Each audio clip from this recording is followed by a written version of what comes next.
question for Coach. Matt, when you have Jeremy in the back, and do you think there's, and I know he had a great rookie year, but maybe an opportunity for him to make more plays on the ball, and make that kind of stuff defensively? It's a great question. I think there's some give and take. You know, you're taking him a little bit further away from the line of scrimmage where he made a lot of his plays. But he also has a chance to affect our pass defense maybe a little bit more. So he did some of it last year.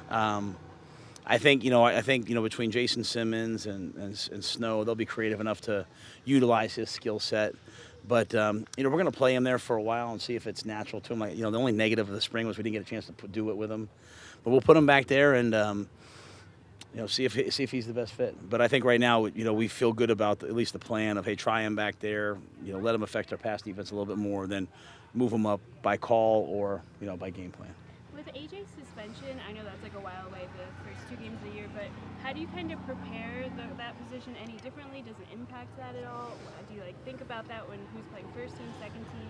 Yeah, it's a good question. The coaches have asked me that a ton. I don't think about any suspensions or anything like that till as we get closer to the season. I think right now we're just trying to build our team. The reality for me is I don't even pay attention to first team, second team. Like if you watch the offensive line, guys rotate.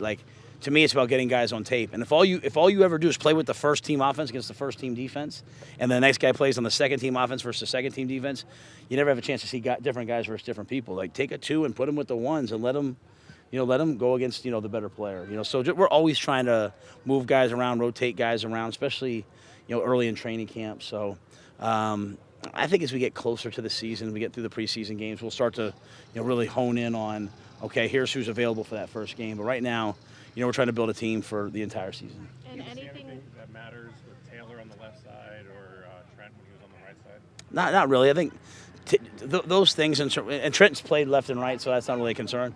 I think there's nothing will really show up with Taylor until we put pads on. When you have Jeremy play a play or two, in his hybrid role, or if he's not really comfortable there and you all decide to move him back, who do you look to at the safety after that? I think right now we're just kind of putting him back there and just playing it out. I think there's lots of good players back there. I think Sam Franklin's a guy that when he played last year, he played really well. I think a lot of people here see him as a potential starter.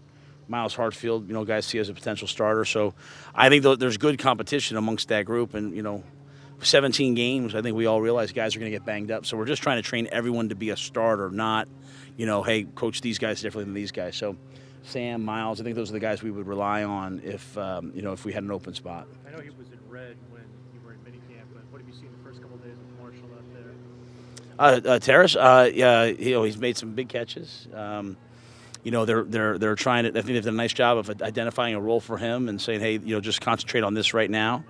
Very coachable young man, works hard. So I'd say all signs are positive, so far. Does he have already kind of like an NFL body somewhat? Yeah. You get drafted in the second round, you have it. But I hesitate for a second. He's just going to get bigger and stronger. He's a big kid, and he's going to be quite a specimen here as the years go on. On that, does he seem like he has a pretty big catch radius? Yeah, he's got long arms, he's got big hands. He makes you can back shoulder him, you can throw it over the top. So he's like any rookie. He's going to go have some good days, some bad days. I thought today looked like a good day. You watch the tape, sometimes you say afterwards, oh, that was a bad day. But it looked to me like he had a really good day. And those young guys, they just got to stack good days together. Anything you can share on Robbie and what's going on? Robbie's here. He's just trainers held him out. You talked about gradually ramping things up. You saw 11 at 11 for the first time today. Can you talk about what you saw out there from the guys? I thought it was competitive. It was good. Those guys. Those guys moved around well. I thought there was some good competition. So, we didn't only did 2 periods. But I thought it all looked pretty good. The offense had they turned the ball over 3 times today. So it's 2 bad snaps. So obviously that's something that can't happen. So. But in terms of the team periods, I thought it looked good. I thought we looked like you can tell that we're in shape. Guys are sprinting to the ball. Guys are playing hard and rotating a lot of guys in just to give a lot of guys reps. How eager are you to see what Brian can do now with more help along that defensive line? Burns, yeah. I think Brian.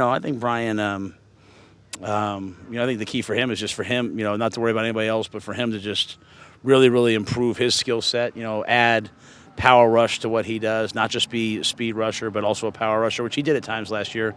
Be an elite run defender, and then be used in a lot of different areas. I know when you're a rusher, you want to rush all the time, but he's such a great athlete. He can affect the game, dropping, rushing, playing the run. He's got a lot to him, and the challenge for him is to not settle for being like really, really, really good, but forcing himself to become great. And that's the jump, that's the leap, that's the hardest one to make. Is to not settle for being probably one of the best guys at your position, but trying to be the best.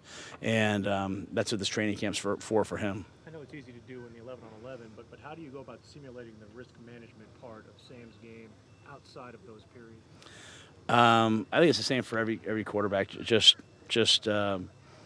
play within progression, play with two hands in the pocket. Don't force anything if it's not there. Check it down. I mean, when you play for the Carolina Panthers, you have a blessing in that if it's not there, you check the ball down to Christian McCaffrey a lot of times. So just playing within progression, playing within the system is really all we're asking for. Coach, who or what stood out to you today as you assessed practice? I take such a global view. I try, you know what I mean? So, the coaches have to sort of take like a micro view. I try to take a macro view. Are we moving? Are we hustling around? Are we doing those things? We mentioned Terrace earlier. I thought he did some good things.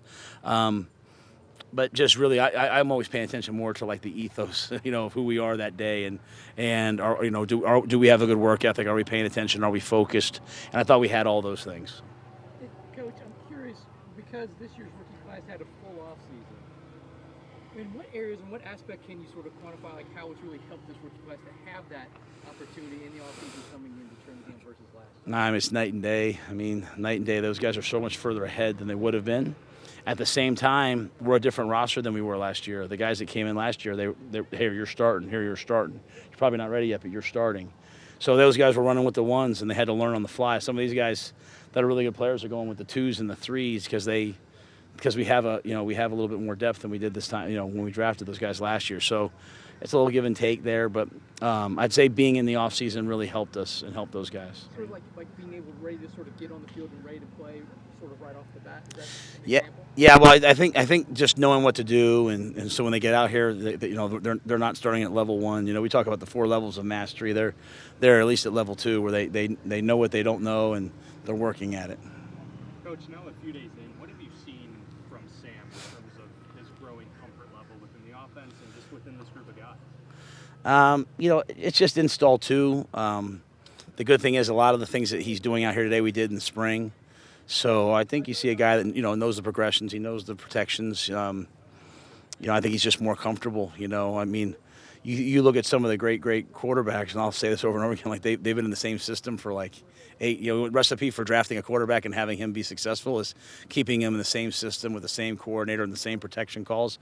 Recipe for disaster is changing your coordinator every year and playing under different systems. And so I think for Sam, this is his 3rd offensive system in the National Football League in 4 years. So it's not easy, but he's working at it, and I think you can see him now look a little bit more confident than he did last spring because it's his 2nd time going through the installation. You mentioned that during minicamp and OTAs that a lot of the stuff that you guys are doing is similar to what he had with his first OC in New York. How much do you kind of take from his other stop to try and maybe implement it into your offense? That would be Joe, because Joe knew Coach Bates, and so he knew some of the things. I think just terminology-wise, I think we're trying to take advantage of the players that we have, the things that Sam does well, the things he's comfortable with.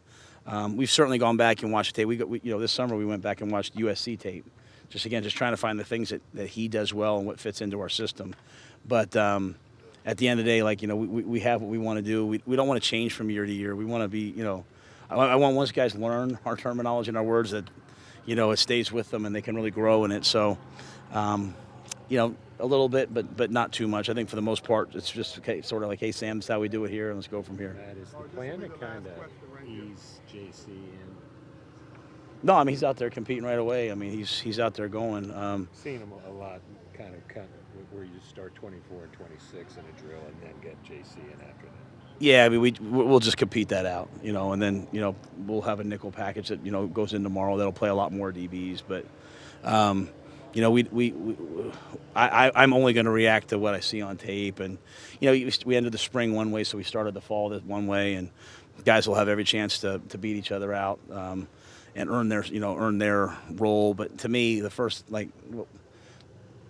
week doesn't really matter. The first week we're teaching, the next week we put the pads on, and as we get into the Indianapolis joint practice and the Ravens, it'll be really clear in terms of, hey, who's gonna start for us. Then we'll get the game week. So I wouldn't read too much into it. It's just really more me saying, like, hey, let's get out there and teach everybody, give everybody reps. Give 3 groups reps, and then we'll have a nice sample size to make good decisions. All right, thank you, Coach. Thanks, guys. Thanks, Thank you, Matt.